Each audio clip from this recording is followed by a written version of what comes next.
Howdy ho, friends, fiends, and fellow YouTubers, and welcome to episode 786 of the Daily Comic and Collectible. Today, the collectible of the day is the Hasbro Toys, Marvel Comics, Marvel Legends series, Grey Widow's suit, Black Widow action figure. With over 80 years of comic book history, Marvel has become a cornerstone of fan collections around the world. Extensive training in the Red Room made Natasha Romanoff into a warrior with few peers, yet many enemies. This Marvel Comics Universe Marvel Legends Elite Series figure of the Black Widow is designed with premium details and intricate sculpt, and even hand-painted deco, making this a great addition to your Marvel Heroes collection. This 6-inch scale Black Widow figure is featured in her gray spandex costume, and is designed to look just like the character in Marvel Comics. This 1/12 scale figure features premium articulation, with both bending and rocker actions in her head, arms, legs, hands, and feet for advanced posing and displaying in your Marvel collection. This boxed set contains 7 total comic-themed accessories, including 1 pair of alternate hands, a jetpack backpack, 2 special effects jetpack flames, 2 Widow's Sting bracelets, 2 Blaster Sting effects, and 2 Blaster Sting smoke effects. This highly detailed figure comes in a full window display box and was released in 2019 by Hasbro Toys. Now, the comic of the day is Marvel Team-Up, Volume 1, Issue number 140, with a cover date of April 1984. In this issue, Spider-Man teams up with the Black Widow, with story by Bill Mantlo and Tom DeFalco, art by Ron Frenz, and cover by Ed Hannigan. This story is titled, Where Were You When the Lights Went Out? The story opens as a blackout plagues the island of Manhattan, and looters take advantage of the situation and begin robbing Jack Zelnick's pawn shop. Zelnick confronts the thieves, but there's too many for him to handle. That's when Spider-Man swings in to stop them. The thieves try to attack the wall crawler, but his enhanced spider abilities make him a difficult mark. In the middle of the commotion, Zelnick goes back into his shop and recovers a shotgun. Returning outside, he threatens to begin shooting, prompting Spider-Man to try and calm him down before someone is seriously hurt. However, before Jack can fire a single shot, someone in the mob pulls out a gun and shoots the pawn shop owner. As the authorities arrive, Spider-Man leaps to Zelnick's side, but it's too late, and the gunshot was fatal, and the shop owner is dead.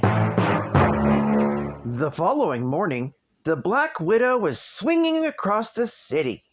She's annoyed that her dinner date with Matt Murdock was interrupted by the blackout.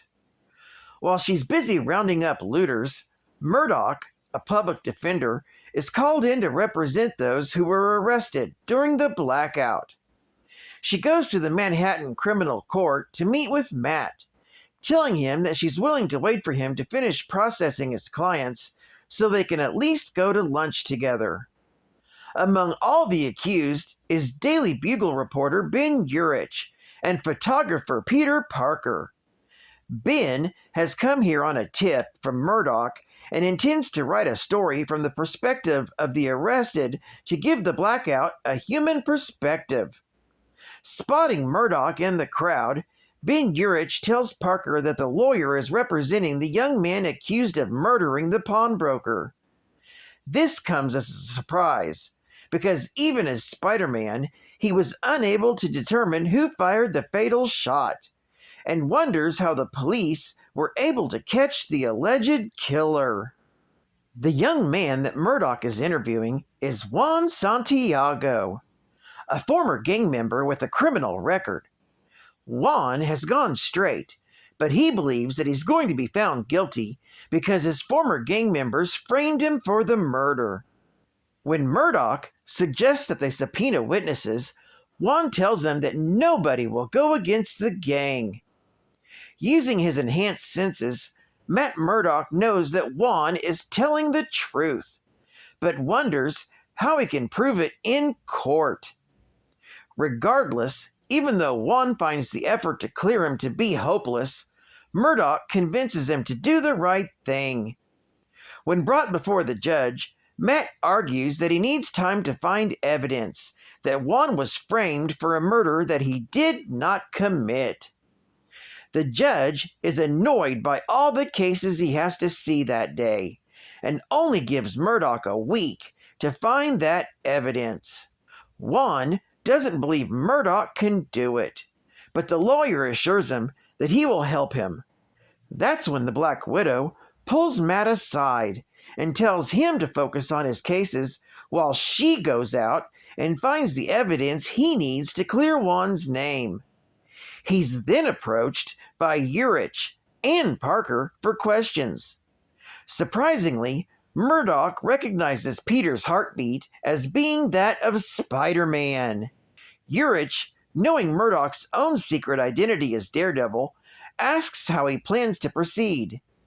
Matt hopes that someone will find the evidence he needs. Peter thinks to himself that he will be just the person to do the job. Later that evening, both Spider-Man and the Black Widow arrive at the scene of the previous night's looting. The pair agree to work together, and they begin searching the area for clues. As they swing across the block, the Black Widow's moves remind him so much of his girlfriend, the Black Cat, and he fears for her safety should he allow her to share his life of crime fighting. They stop at the tenement building where Juan's former gang members use as a hideout. It's then that Spider-Man makes the connection between the widow and the woman who was speaking with Murdoch back in the courthouse. He briefly considers the idea that Matt Murdock is actually Daredevil, but dismisses that idea. They crash in on the gang and demand that they surrender, but they try to attack the pair. One of the gang members tries to flee the scene with the gun they assume was used in the murder.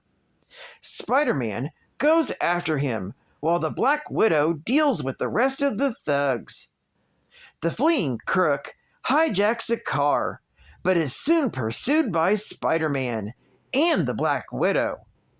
When Spider-Man uses his spider signal to spook the driver, he veers off the road and into the waters around Central Park. Spider-Man then rescues the hostages and the crook in the car. When he dives back in, he finds the gun that the criminal was using.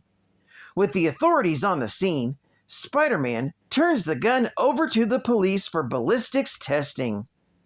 When the Black Widow congratulates Spider-Man in finding the evidence they need to clear Juan's name, Spider-Man still feels responsible for the death of the pawnbroker and swings off.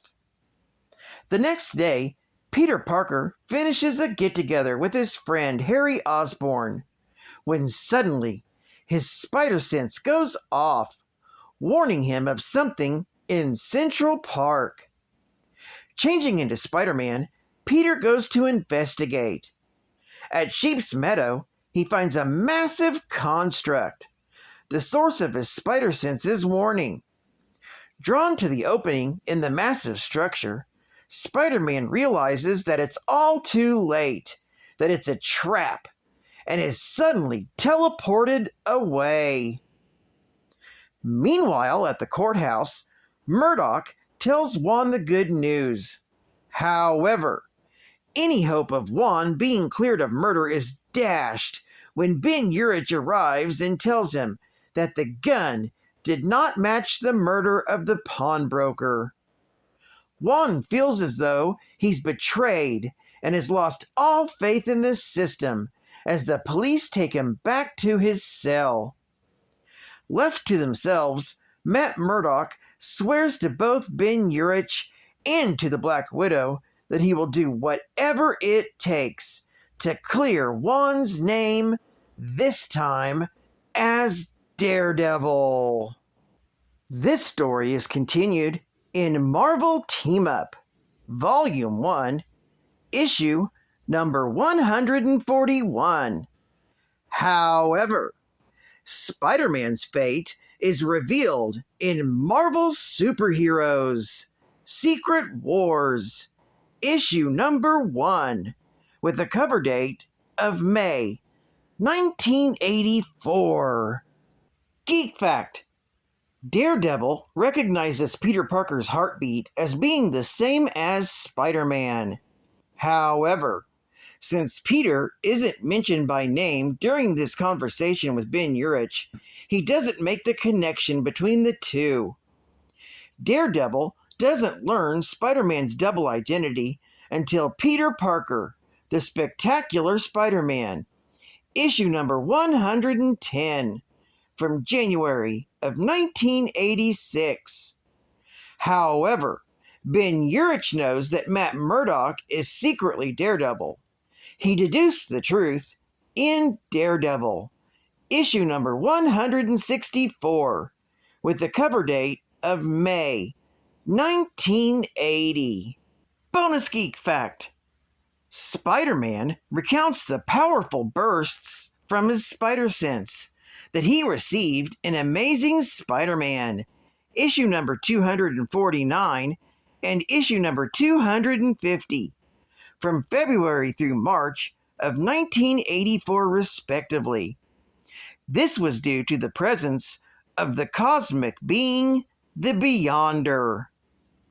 And a scene where Spider-Man is abducted by the Beyonder occurs concurrently with the final events of Amazing Spider-Man, issue number 251, with the cover date of April 1984. And in Peter Parker, the Spectacular Spider-Man, issue number 89 of the same date. And the identity of his kidnapper is revealed in Marvel Superheroes, Secret Wars, issue number 1, with a cover date of May 1984. Advertising Ad Fact: How to get Q-BERT out of your system. If you've been wanting to play Q-BERT but haven't been able to find it available for your home system, your time has come. Because now you can keep things hopping with all these popular home video and computer formats. Get going to your nearest video store and get Q-BERT today. And while you're there, check out Parker Brothers Popeye, Frogger, Tutankhamun, and Super Cobra. All the great arcade action games, now all at the great home formats. Game over. Get Q-BERT today, only from Parker Brothers. Woo! Tumble out of bed and I stumble to the toy room, checking out my figure I purchased of Dr. Doom, yawning, stretching as my comics come to life. The Punisher and Joker, gun starts pumping, mutants on the streets while Spidey starts jumping, and me searching pages of comics from 9 to 5. Fact checking, 9 to 5. Geek facts I am giving, flying oh so high. In these comic books I'm living, I just use my mind, but YouTube never gives me credit. It's enough to turn me into Joker if I let it. 9 to 5. For comic book devotion, you would think that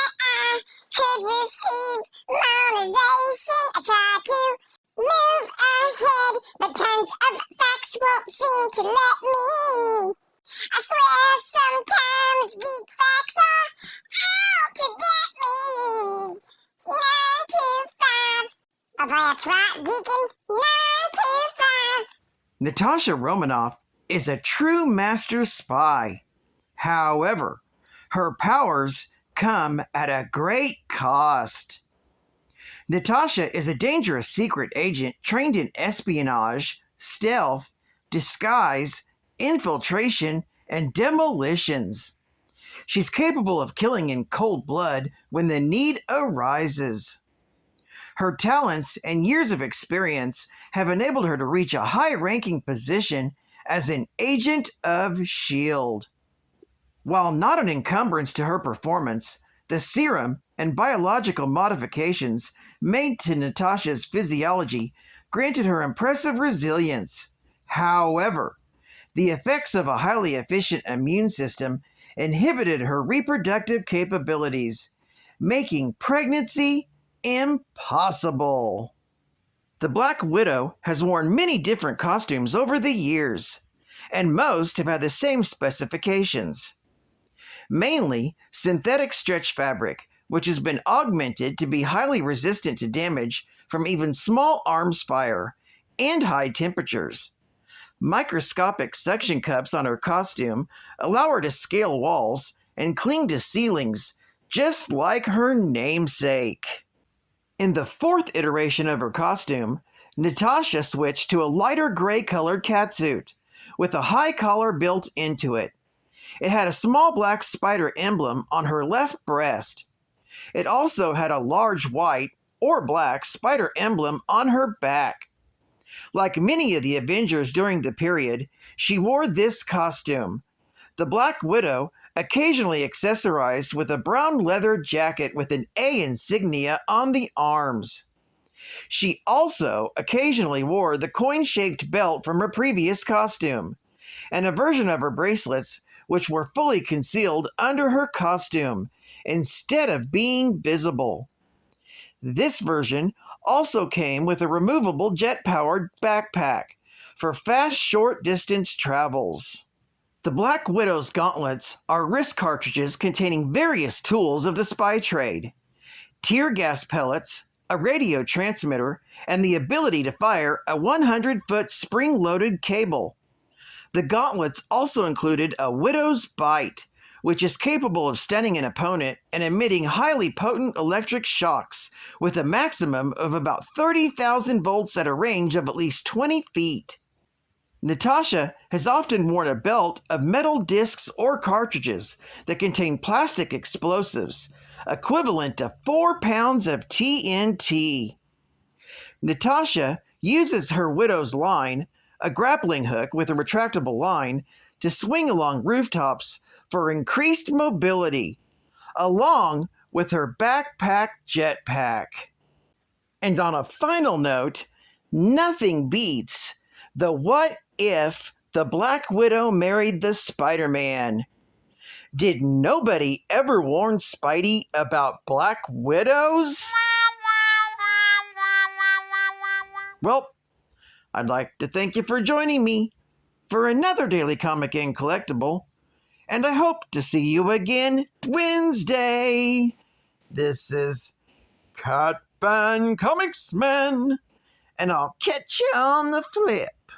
Over and out.